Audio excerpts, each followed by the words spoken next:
कुछ फलन और उनके आलेख, सम फंक्शंस एंड देयर ग्राफ्स। तो इसमें पहला फलन हम लोग लेंगे अचर फलन, कांस्टेंट फंक्शन, अचर कांस्टेंट फंक्शन फलन।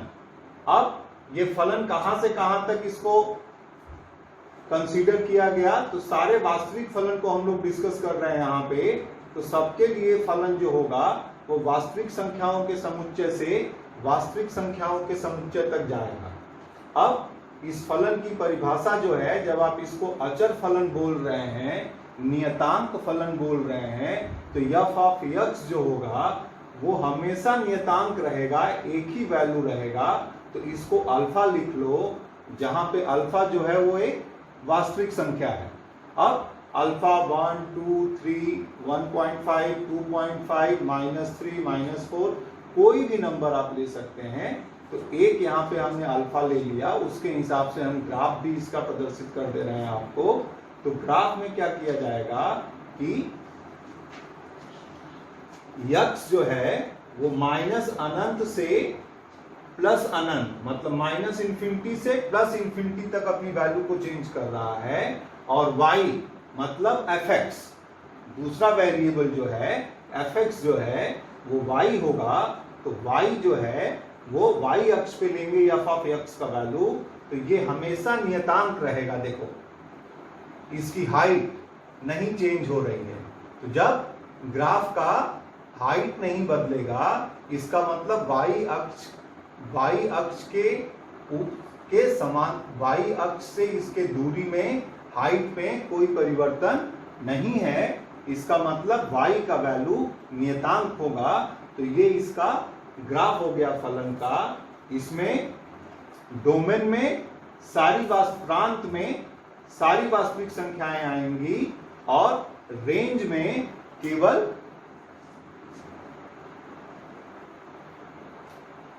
एक ही नंबर आएगा। प्रांत, जरा इसका दूसरा शब्द भी याद रखो, डोमेन, डोमेन में सारी वास्तविक संख्याएं, और परिसर, ये हो गया आपका रेंज। रेंज में केवल एक ही वैल्यू आएगा, अल्फा। सिंगलटन सेट होगा, एकल समुच्चय होगा, केवल इसमें एक ही समुच्चय आएगा। तो ये आपका अचर फलन हो गया। तत्समक फलन दूसरा इसमें है आइडेंटिटी फंक्शन, आइडेंटिटी बोलेंगे इसको। तत्समक तो फलन वास्तविक संख्याओं से वास्तविक संख्याओं तक, हम लोग सारे फलन को वास्तविक डिस्कस कर रहे हैं। अब y जो होगा वो f ऑफ x है, और f ऑफ x जो होगा जब तत्समक है तो f ऑफ x जो है वो x के बराबर आएगा। तात्पर्य हुआ कि y और x हमेशा बराबर होंगे इसमें। अब y और x जब इसके बराबर होंगे तो इसका प्रांत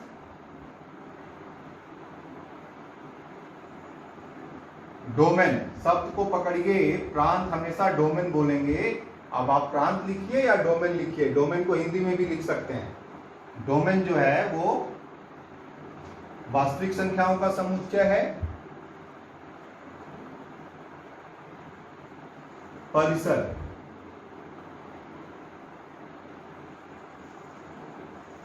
रेंज, जब y और x बराबर है, y और x बराबर है, तो जहां तक x जाएगा वहीं तक y भी जाएगा। अब इसका आप ग्राफ बनाएंगे तो y और x को बराबर करने के लिए आप y अक्ष और x अक्ष जो है वो ड्रॉ कर लीजिए। ये आपका मूल बिंदु हो गया ओरिजिन, ये x का पॉजिटिव, x का निगेटिव, y का पॉजिटिव, y का निगेटिव। अब ये चतुर्थांश आपको मालूम होगा, प्रथम, द्वितीय, तृतीय और चतुर्थ चतुर्थांश है इसमें। अब इसमें x और y को बराबर रखेंगे, तो बराबर रहने का मतलब 0 पे 0, 1 पे 1, 2 पे 2, -1 पे -1, -2 पे -2, तो x और y की वैल्यू बराबर चलेगी।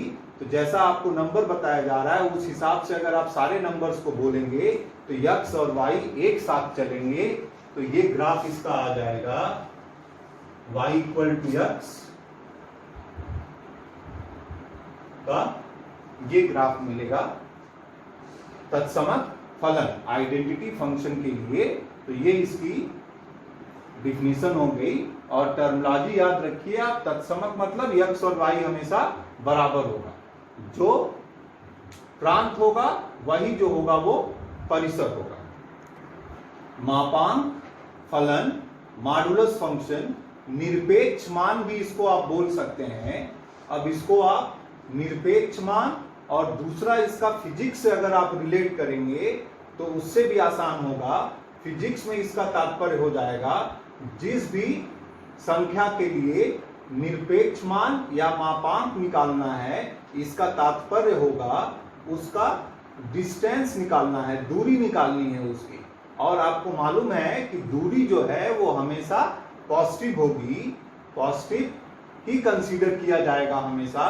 तो इसके लिए f(x) का सिंबल है मॉड ऑफ x। ये मापांक का जो है वो सिंबल है x के पहले, मॉड ऑफ x। अब इसको अगर आप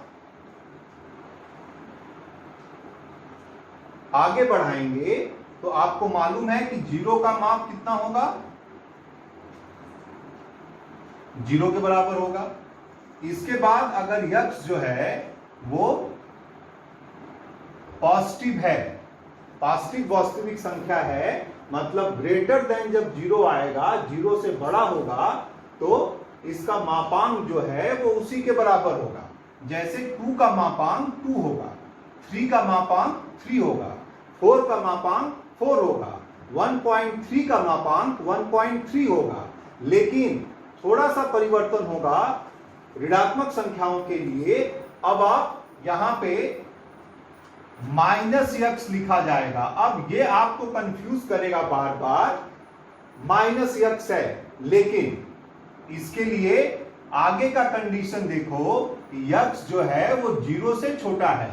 इसका तात्पर्य x जो है वो खुद निगेटिव है।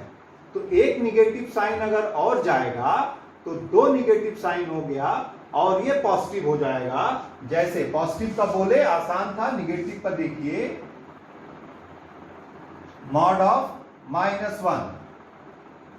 तो अब मॉड के अंदर निगेटिव साइन है, तो मॉड जो है जैसे को तैसा, ऐसा आप याद करने के लिए बोल सकते हैं। मॉड फंक्शन का रूल क्या है, जैसे को तैसा करेगा, मतलब धन को धन देगा, 0 को 0 देगा और ऋण को ऋण देगा। जैसे को तैसा, प्लस को प्लस, माइनस को माइनस और 0 को 0 देगा। अब यहां पे देखिए माइनस है, अब मॉड क्या करेगा भाई, अभी बताया आपको कि जैसे को तैसा। तो जैसे ही मॉड हटेगा इसको निगेटिव साइन दे देगा। अब निगेटिव साइन जब दे दिया तो यहां पे देखो 2 निगेटिव साइन हो गया। और -1 × -1 सबको मालूम है, ऋण इंटू ऋण क्या होता है, धन होता है, तो ये वैल्यू 1 हो गया। अब मॉड ऑफ -2 लेंगे तो फिर से मॉड जो है जैसे को तैसा करेगा, तो माइनस को माइनस करेगा, तो माइनस ऑफ माइनस क्या आ जाएगा, +2। शब्द पे ध्यान रखिए, नहीं तो हमेशा कंफ्यूज होंगे। जैसे को तैसा, माइनस को माइनस देगा मॉड फंक्शन, और प्लस को प्लस देगा और 0 को 0 देगा। अब मॉड ऑफ -3, फिर मॉड के अंदर निगेटिव साइन है, तो मॉड जैसे ही आप हटाएंगे तो मॉड देखा कि अगर अंदर निगेटिव साइन है तो इसको एक निगेटिव साइन दे के जाएगा, और प्लस रहेगा तो पॉजिटिव साइन दे के जाएगा, 0 रहेगा तो 0 दे के जाएगा। तो प्लस और 0 में तो कोई परिवर्तन नहीं होगा, लेकिन माइनस में परिवर्तन होगा।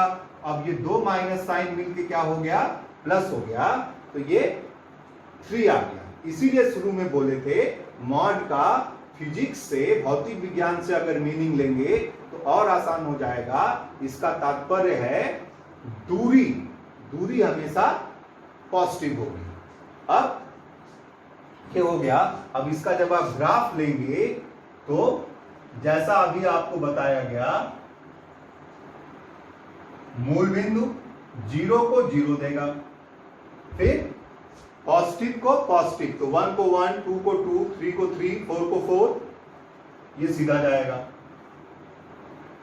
और फिर आप इधर आ जाइए, निगेटिव संख्याएं होंगी तो -1 के लिए क्या बताया अभी, -1 को 1 बनाएगा, -2 को क्या बनाएगा, 2 बनाएगा। कैसे अभी आपको समझा दिया, जैसे को तैसा, माइनस को माइनस, प्लस को प्लस। तो जब भी निगेटिव संख्या आएगी तो मॉड देखेगा कि निगेटिव संख्या है तो तुरंत ये निगेटिव कर देगा इसको। तो माइनस, आप माइनस क्या होता है, प्लस, तो ये जो है फिर से प्लस हो जाएगा। तो 1 2 3, तो इसका ग्राफ जो होगा वो इस दिशा में भी ऐसे ही मिलेगा जैसा निगेटिव दिशा में मिला। तो ये इसका ग्राफ हो गया। अच्छा, इसमें एक छोटा सा आप कन्वर्जन कर लीजिए। अगर इसमें माइनस ऑफ मॉड एक्स लगा देंगे, माइनस साइन अगर पहले लग गया तो यहाँ पे देखो माइनस साइन पहले आएगा तो ये जो ग्राफ ऊपर की तरफ है वो ग्राफ नीचे की तरफ हो जाएगा, क्योंकि एक निगेटिव साइन पहले से है बाहर और मॉड खुद पॉजिटिव वैल्यू देता है, तो ग्राफ इसका ठीक उल्टा हो जाएगा। तो यहीं पे हम इसको बना दे रहे हैं डॉटेड से। ये देखो, ये ऐसे चलेगा और राइट साइड में है तो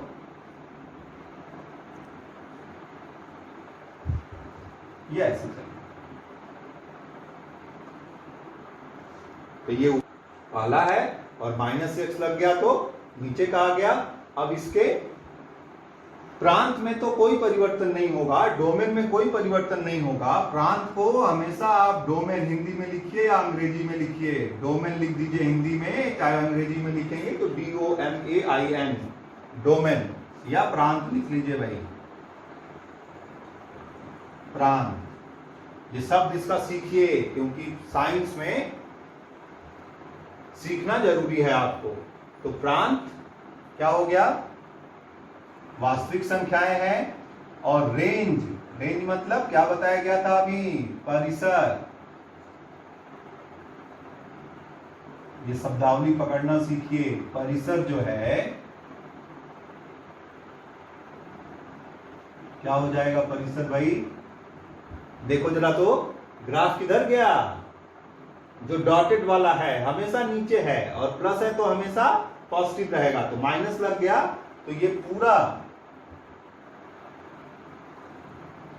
-∞ से 0 तक जाएगा और प्लस वाले का